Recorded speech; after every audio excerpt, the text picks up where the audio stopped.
وكفى وسلام على عباده الذين اصطفى أشهد أن لا إله إلا الله وحده لا شريك له ونشهد أن محمدا عبده ورسوله أرسله بالحق بشيرا ونذيرا وداعيا إلى الله بإذنه وسراجا منيرا وقد قال الله تعالى أعوذ بالله من الشيطان الرجيم والذين جاهدوا فينا لنهدينهم سبلنا وإن الله لمع المحسنين وقد قال نبينا صلى الله عليه وسلم مثل الذي يجاهد في سبيل الله كمثل القارئ الصائم لا يقطع صيامه ولا قيامه حتى يرجعه الله إلى أهله atau kama qala alaihi salatu wassalam. Hadirin yang dimuliakan Allah Subhanahu wa taala, mari sama-sama kita merenung untuk kemudian kita mengambil pertimbangan pada diri kita dalam kehidupan kita. Ada orang-orang hebat yang sudah kita kenal, dan seberapa besar kehebatan yang dimilikinya, yang digenggamnya. Kemudian bagaimana sikap dia terhadap diri kita dan lingkungannya. Orang yang telah diberikan kuasa untuk satu wilayah tertentu, satu daerah tertentu, ataupun satu negara yang kita kenal, maka kita bisa lihat, kita bisa mengukur sejauh mana kepeduliannya terhadap lingkungannya. Kalau dikumpulkan semua keagungan dan kemuliaan yang telah disandang oleh penduduk bumi ini, ternyata kemuliaan yang tertinggi yang diberikan oleh Allah adalah kemuliaan yang telah diberikan kepada para nabi dan rasul. Nabi dan rasul adalah orang-orang pilihan Allah, adalah orang yang telah dipilih oleh Allah di antara semua roh. Sekian banyak jumlah manusia yang akan singgah di permukaan bumi ini, sejak dunia diciptakan sampai hari kiamat. Berapa miliar, berapa bilion, berapa banyak jumlah manusia yang menghuni bumi ini, yang Allah jadikan nabi dan rasul hanya sedikit sekali. 124.000 di antara mereka telah dipilih oleh Allah. Dan semua kehebatan yang ada itu, semua kemuliaan ketinggian yang ada di antara semua penduduk bumi ini, ternyata para nabi dan rasul telah memiliki derajat yang khusus di sisi Allah. Tapi ada satu nabi yang kemudian telah dimuliakan oleh Allah Subhanahu wa taala, bahkan telah dipilih oleh Allah sebagai Sayyidul Anbiya wal Mursalin. Kalau saja satu nabi tadi lebih baik daripada seluruh orang baik yang ada di dunia ini, bagaimana dengan satu nabi yang telah memimpin seluruh para nabi? Dialah Rasulullah SAW. Bagaimana derajat kemuliaan yang telah Allah berikan kepadanya, sehingga para nabi dan rasul mereka bersolawat kepada Rasulullah SAW. Nabiullah Adam alaihi salatu wassalam adalah manusia yang pertama yang diciptakan oleh Allah, dan manusia yang pertama yang singgah di permukaan bumi ini pun harus bersolawat kepada Rasulullah SAW. Bagaimana mulianya beliau SAW. Tetapi yang dimuliakan Allah Subhanahu wa taala, kemuliaan ketinggian derajat yang telah Allah berikan kepada Rasul sallallahu alaihi wasallam, tidak merasakan dirinya itu nyaman, apalagi kemudian mau egois. Kalau orang di sekitar kita mungkin, kalau dia sudah dalam posisi nyaman, dalam kondisi aman, merasa nyaman dalam situasi yang nyaman, maka mungkin tidak peduli lagi dengan lingkungannya. Padahal belum ada jaminan untuk kehidupan Ini Rasulullah SAW telah dijamin oleh Allah atas segala kemuliaan, telah dijamin oleh Allah atas pengampunan dosa, bahkan diselamatkan oleh Allah di kehidupan dunia dan di akhirat. Tapi apa yang terjadi? Ternyata Rasulullah SAW adalah makhluk yang paling banyak meneteskan air mata untuk kita semua. Adalah Nabi yang paling banyak bersedih melihat keadaan umat ini, yang telah rela menanggalkan semua kemuliaan yang diberikan oleh Allah Subhanahu wa Ta'ala kepadanya. Bahkan kemudian telah merelakan dirinya menjalani hidupnya dengan susah payah, menjalani hidupnya dengan mujahadah. Bahkan tidak sedikit orang-orang yang kemudian menghinakan beliau, melecehkan beliau sallallahu alaihi wasallam. Kenapa dilakukan oleh Rasulullah SAW hal yang demikian? Sekali lagi untuk membuktikan bahwasanya beliau sallallahu alaihi wasallam amat sangat cinta kepada kita semua. Tapi aneh, hari ini orang yang dicintai, mereka tidak membalas cinta itu. Hari ini orang yang dicintai mengabaikan cintanya Rasulullah SAW. Orang yang dulu pernah ditangisi oleh Rasul, kita semua ini adalah orang-orang yang pernah ditangisi oleh Rasul. Tapi hari ini kita tidak mau menangisi diri kita. Padahal belum ada jaminan pengampunan dosa kepada kita semua. Belum ada jaminan keselamatan di dunia dan di akhirat kepada kita semua. Kita ini bergelimang dengan dosa. Tidak terkira betapa banyak dosa kita dari ujung rambut sampai ujung kaki. Yang kalau mau dinampakkan daripada dosa-dosa kita itu, Rasul sallallahu alaihi wasallam telah menjelaskan, kullu bani Adam khata'un, bahwasanya semua daripada anak keturunan Nabi Adam alaihi salatu wasallam mereka ini pendosa. Tidak ada di antara kita yang suci, tidak ada di antara kita yang lepas daripada dosa. Banyak sekali dosa-dosa kita yang kalau sekiranya hendaknya dinampakkan oleh Allah daripada dosa-dosa kita seperti mana dosa Bani Israel terdahulu, maka tidak ada satu orang pun hari ini yang berani untuk bercermin. Kenapa dari ujung rambut sampai ujung kaki kita ini dilumuri dengan dosa? Malu kita dengan diri kita sendiri. Tapi kemudian kita pertahankan pergantian jalan di permukaan bumi ini karena tidak sadar dengan dosa-dosa kita sendiri, karena kita tidak kenal dengan diri kita sendiri, sampai kemudian kita mengabaikan air mata Rasul sallallahu alaihi wasallam, dan kita pun juga tidak mau menangisi dosa-dosa kita. Rasul sallallahu alaihi wasallam telah mengalami penderitaan yang amat sangat ketika beliau sallallahu alaihi wasallam dalam keadaan sujud. Maka orang-orang kafir Quraisy mereka telah meletakkan perut onta yang sudah disembelih, kemudian dikeluarkan perutnya yang berisi kotoran itu, diletakkan di atas pundak Rasul sallallahu alaihi wasallam ketika beliau sallallahu alaihi wasallam dalam keadaan sujud. Bukan cuma satu dua perut onta saja, sampai menggunung, sampai kemudian menjadikan Rasul tertimbun, yang kemudian beliau sallallahu alaihi wasallam tidak mampu mengangkat kepalanya dalam sujudnya, dihinakan oleh orang-orang, dan beliau sallallahu alaihi wasallam rela menjalani hidupnya ini. Ketika Fatimah Az-Zahra radhiyallahu taala yang saat itu masih dalam keadaan kanak-kanak, dengan tangannya yang kecil berusaha untuk menyingkirkan daripada perut onta yang menimpa, yang menimbun Rasul dengan tangannya yang kecil, maka Masya Allah, Fatimah Az-Zahra pada saat itu menangis.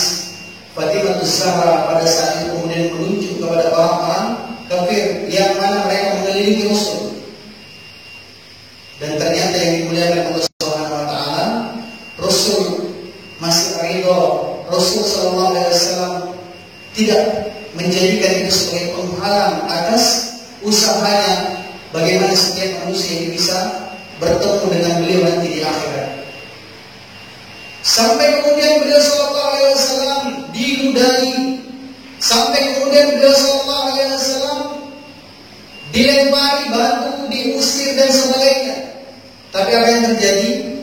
Beliau sallallahu alaihi wasallam mengajarkan kepada kita semua bagaimana kita bisa cinta kepada umat.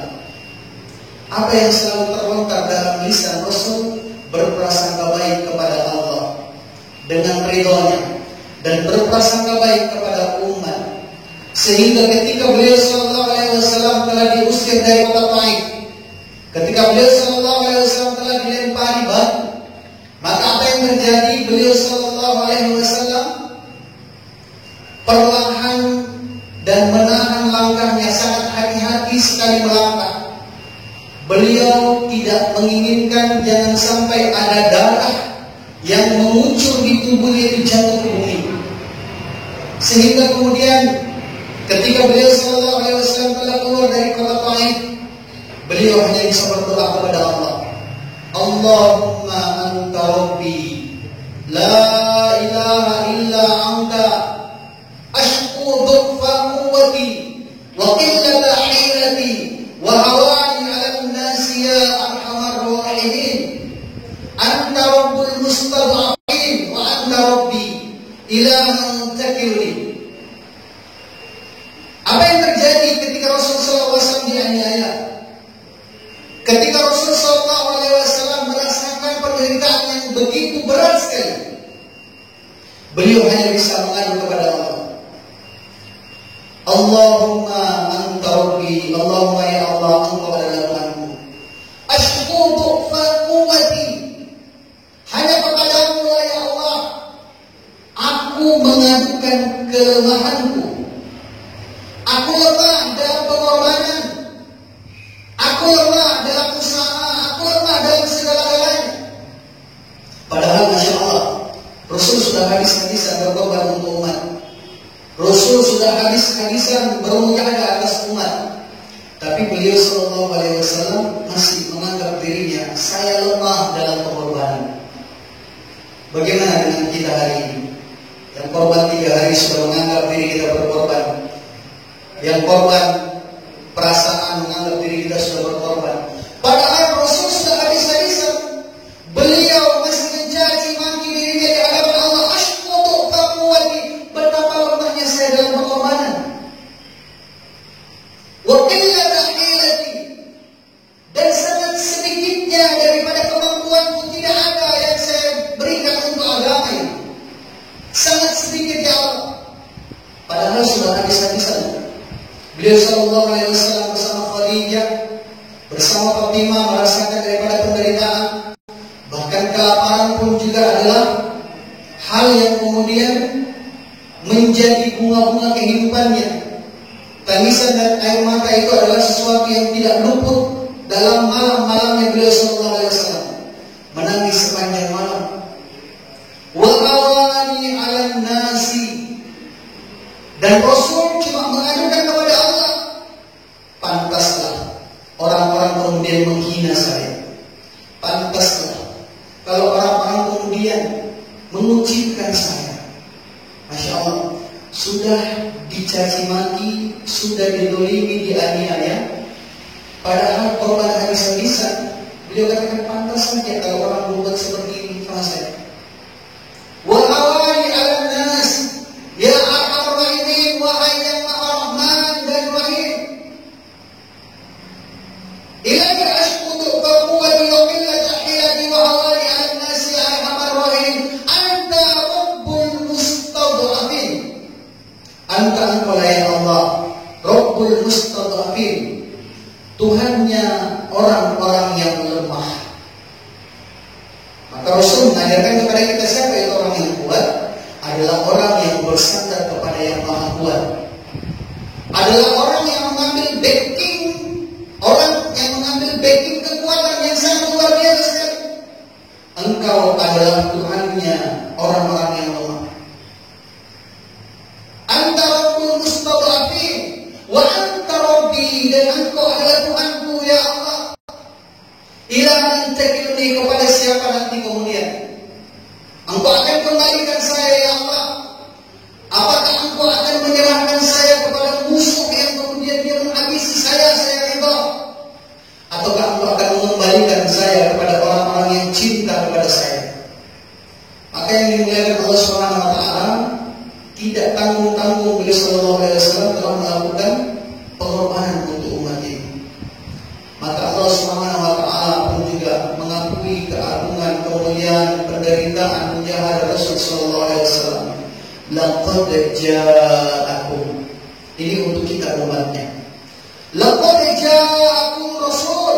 Sungguh benar-benar telah datang kepada kalian semua umat akhir zaman.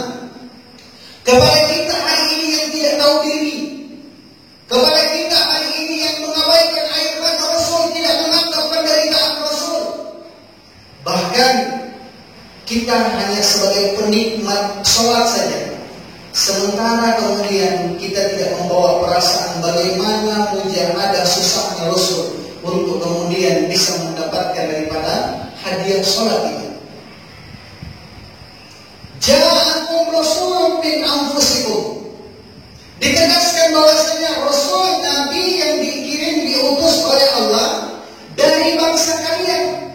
Beliau juga lapar, beliau juga sakit, beliau juga punya hati, punya perasaan, punya anak, punya keluarga. Tetapi beliau sallallahu alaihi wasallam menguatkan dirinya untuk itu semua. Beliau sallallahu alaihi wasallam tidak menggerutu. Beliau sallallahu alaihi wasallam tidak mengeluh atas kelaparannya. Seperti 700 kali tebasan pedang di tempat yang sama. Pedangnya Sayyidina Ali ini panjangnya satu depan. Dari pangkal sampai ujung ditarik seperti itu. Kemudian sampai di ujungnya. Begitu lagi sampai 700 kali. Dan itu adalah seringan-ringannya sakaratul maut. Seperti kita dikelilingi hidup-hidup, begitulah sakitnya sakaratul maut.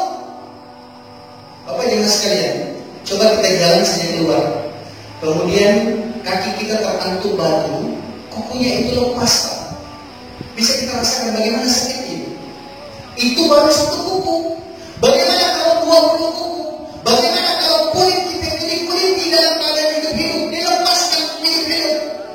Begitulah sakitnya sakaratul maut. Itu untuk satu orang. Tapi Rasul minta kepada Israel malakul maut, tambahkan lagi dan lagi. Cukup hanya untuk saya saja. Timpakan semua sakitnya sakaratul maut ya umatku itu kepadaku. Cukup saya saja yang merasakan sakaratul maut, jangan umatku. Rasul sudah minta agar supaya kita dibebaskan dari sakaratul maut. Rasul merelakan dirinya untuk ditimpakan semua sakitnya sakaratul maut itu. Cukup beliau sallallahu alaihi wasallam saja yang merasakan sakitnya. Jangan kita. Bagaimana cintanya beliau sallallahu alaihi wasallam kepada kita semua. Coba Pak, kita bandingkan diri kita kepada orang-orang terkasih kita dan sebagainya. Seorang suami yang ditinggal mati oleh istrinya, maka dia tidak akan mungkin mau berbagi. Atau mungkin dia katakan, sudah bebaskan saya punya istri dari sakaratul maut. Nanti saya nanti kalau sakaratul maut berikan semua sama saya. Tidak berani, Pak. Ini Rasul bukan cuma satu orang yang dia mau tanggung. Seluruh umatnya Rasul sallallahu alaihi wasallam mau ditanggung sakitnya sampai hari kiamat. Satu orang saja ditimpakan, digandakan kepada orang yang lain, kita tidak berani, Pak. Maka pada saat itu kemudian Rasul sallallahu alaihi wasallam beritahu kepada Israel, berikan kepada saya, tambahkan kepada saya. Baru Fatimah paham bagaimana sayangnya Rasul. Rasul sallallahu alaihi wasallam saat itu bersedih, bukan karena mau berpisah dengan Fatimah, bukan karena mau meninggal dunia, tidak. Karena Rasul sallallahu alaihi wasallam takut jangan sampai kita nanti tidak sempat jumpa dengan beliau sallallahu alaihi wasallam ketika kemudian nanti di hari akhirat. Beliau rindukan kita, karena tidak akan selamat kita kalau nanti kemudian kita tidak jumpa dan tidak mendapatkan syafaat Rasul di hari akhirat.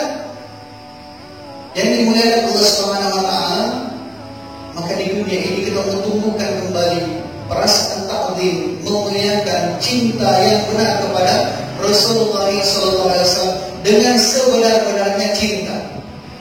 Hadirkan perasaan itu dalam diri kita, wujudkan daripada semua itu pada diri kita. Gambar kehidupan Rasul, jasadnya Rasul, perjalanannya Rasul, fikirnya Rasul, hadirkan dalam diri kita. Jadikan itu sebagai hakikat. Kenapa Bapak Ibu sekalian? Karena yang pertama kali nanti akan ditanyakan ketika kita telah alam barzakh. Belum ditanya yang lain, Pak.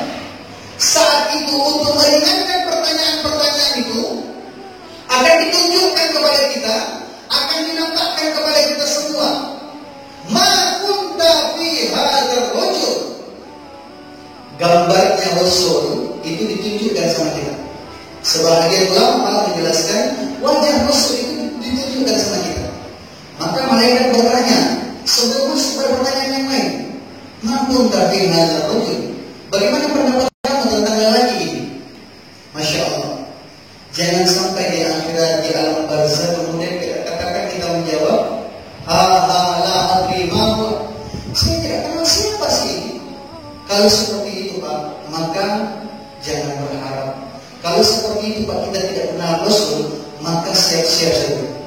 Ternyata alam barzakh adalah alam siksa yang pertama dan tidak akan pernah berakhir bagi orang yang tidak kenal kepada Rasul. Tapi kalau orang itu sejak dia hidup di dunia, dia berusaha menapaki kehidupan Rasul, dia berusaha meniru wajahnya Rasul, dia berusaha kemudian menghadirkan jasadnya Rasul pada dirinya, fikirnya Rasul, kehidupannya Rasul dalam kehidupannya, maka Masya Allah, ketika di yaumil barzakh, ketika di alam barzakh yang ditunjukkan, makun gabi hadzal, maka dia lihat, ya Allah, Masya Allah, dzalika hadza habibina.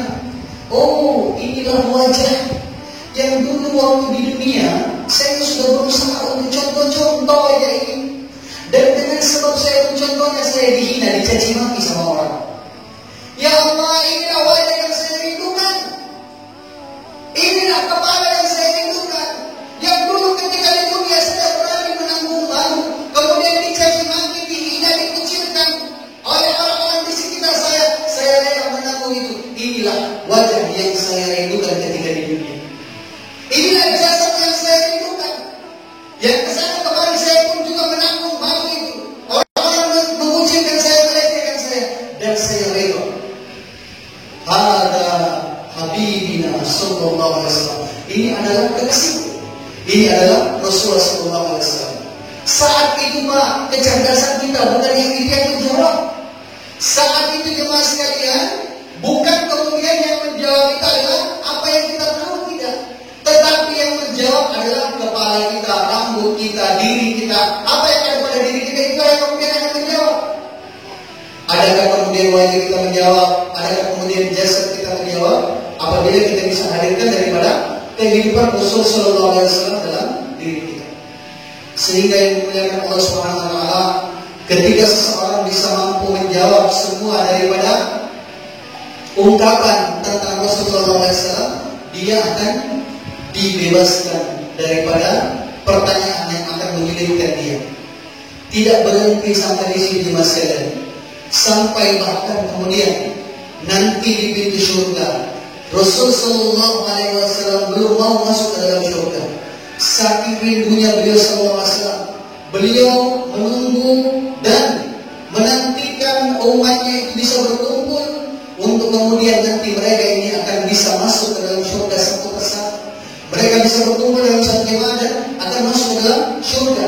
Dan disitulah kemudian Rasulullah SAW akan membuktikan kepada kita semua yang dimuliakan Allah Subhanahu wa taala, ketika di yaumil akhir nanti setiap orang akan sibukkan dirinya untuk mencari syafaat, karena hanya syafaat saja yang bisa menyelamatkan seseorang itu, mengantarkannya sampai kepada Allah, menjadikannya itu mudah melintasi daripada titik sirat, kemudian bisa masuk ke dalam surga. Maka orang-orang datang kepada setiap para nabi dan rasul. Dia datang kepada Nabiullah Adam alaihi salatu wassalam untuk minta syafaat. Maka Nabi Adam alaihi salatu wassalam beritahu, saya tak mampu memberikan syafaat kepadamu. Silakan aku datang kepada Nabiullah Ibrahim alaihi salatu wassalam, karena dia ini adalah kekasih Allah. Nabi Ibrahim alaihi salatu wassalam telah mendapatkan julukan daripada Habibullah, kekasih Allah. Datang kamu ke sana untuk kemudian meminta syafaat Nabi Ibrahim. Orang-orang kemudian terusir, orang-orang kemudian kasak-kusuk mencari mimbar-mimbar yang lain. Dia datang kepada mimbarnya Nabi Ibrahim, Dia beritahu untuk minta syafaat, berikan syafaat kepada kami. Maka apa yang terjadi? Masya Allah, saat itu orang-orang datang kepada mimbarnya Nabi Ibrahim. Nabi Ibrahim beritahu, saya tidak bisa memberikan syafaat.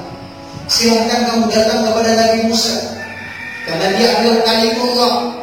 Dia adalah Nabi yang telah diberikan oleh Allah kemuliaan untuk bisa berdialog dengan Allah. Mintalah syafaat kepadanya untuk kemudian dia berdialog kepada Allah, sehingga kemudian kalian dibebaskan daripada azab, daripada siksa susahnya melintasi daripada demikian sirat. Orang-orang kemudian juga terusir. Dia datang kepada Nabi Musa sebagai kalimullah. Nabi Musa berkata, saya tak mampu memberikan syafaat kepada kalian. Silahkan kalian datang kepada Nabi Isa. Mungkin dia akan memberikan syafaat kepada kalian karena dia adalah Allah. Orang-orang pun juga datang kepada Nabi Isa alaihissalam untuk mendapatkan syafaat. Pun Nabi Isa beritahu, saya tak mampu memberikan syafaat. Silahkan kalian kepada Rasulullah SAW. Apa yang terjadi? Orang-orang yang dulu di dunia mereka tidak mau kenal sama Rasul. Mereka gengsi, malu menghidupkan sunnah dalam dirinya. Mereka gengsi dan malu untuk menghadirkan kehidupan Rasul SAW dalam dirinya. Saat itu pun juga mereka kemudian tidak berdaya, tidak mampu. Mereka malu dan mereka kemudian tidak ada jalan untuk datang kepada Rasul SAW. Semua Nabi dan Rasul mereka telah berada di atas mimbar mereka masing-masing. Maka pada saat semua manusia ini datang ingin mencari syafaat, datang kepada mimbarnya Rasul, ternyata di antara semua mimbar yang ada hanya ada satu mimbar yang kosong, yaitu mimbarnya Rasulullah. Orang-orang melihat di sini adalah mimbarnya Rasul SAW, tetapi orangnya tidak ada. Di mana beliau SAW? Ternyata Masya Allah, saat itu beliau Sallallahu Alaihi Wasallam dalam keadaan sujud. Beliau tidak berleha-leha, beliau tidak nyaman sambil nyender di atas mimbarnya, tapi malah beliau Sallallahu Alaihi Wasallam memilih untuk sujud. Padahal ketika di yaumil akhir nanti tidak ada yang salat. Kemudian ditanya, kenapa engkau bersujud ya Rasul? Apa yang kemudian menjadikan engkau bersujud ya Rasul? El-Baqarah sudah angkat ke dalammu ya Rasul, angkat ke dalammu. Tolonglah kamu. Ini adalah kamu akhirat, ini adalah kamu akhir. Tidak ada waktunya untuk salat, bukan tempatnya salat. Maka Rasul tak mau mengangkat kepalanya. Maka dia tahu isbah, El-Baqarah sudah angkat kepalamu ya Rasul. Maka dia katakan, saya hanya akan mau mengangkat kepala saya kalau jelas-jelas umatku semua ini sudah masuk ke dalam surga. Nanti saya mau angkat kepalaku kalau kemudian dijamin umatku ini masuk ke dalam surga. Jadi umat Rasul itu Pak, tidak mesti kita mentang-mentang lahir di akhir zaman secara otomatis kita jadi umat Rasul. Jangan sampai Pak kita hanya ngaku-ngaku saja, di akhirat kita tidak diakui. Maka yang dimuliakan Allah SWT kemudian dijelaskan, diberitahu kepada Rasulullah SAW. Apa yang engkau mau hari ini? Sampai kemudian tak mau mengangkat kepalamu. Izinkan saya memberikan syafaat. Isfa' wa syafa'at. Berikanlah syafaat kepada orang yang kau mau. Dan hari ini syafaat akan didengarkan. Berikanlah syafaat kepada mereka. Dan hanya satu syafaat pada saat itu. Maka yang dimuliakan Allah SWT, orang-orang yang menghadirkan sunnah, dia jadikan hakikat sunnah dalam dirinya, maka saat itu itulah yang kemudian akan memberikan cahaya. Itulah yang kemudian akan mudah dikenali oleh Rasul. Wajah-wajah yang mau mengikuti wajahnya Rasul ketika di dunia. Ini adalah umatku, ini adalah umatku. Masuklah kalian semua ke dalam jannah. Maka yang dimuliakan Allah SWT, kita mau jadikan hakikat sunnah itu dalam kehidupan kita, sehingga kemudian seluruh kehidupan kita ini bernilai ibadah di sisi Allah Subhanahu wa Ta'ala. Karena hanya akan bernilai ibadah apabila kemudian segala yang ada pada diri kita dan amal-amal yang kita buat itu mengikut apa yang dicontohkan oleh Rasul Sallallahu Alaihi Wasallam. Sehingga yang dimuliakan Allah Subhanahu wa Ta'ala, beliau Sallallahu Alaihi Wasallam menjelaskan, man tamassaka bi sunnati 'inda al-fasadi ummah falahu ajru mi'ati syahid wa ruya syahid. Dalam satu riwayat dikatakan, kalau kita berpegang teguh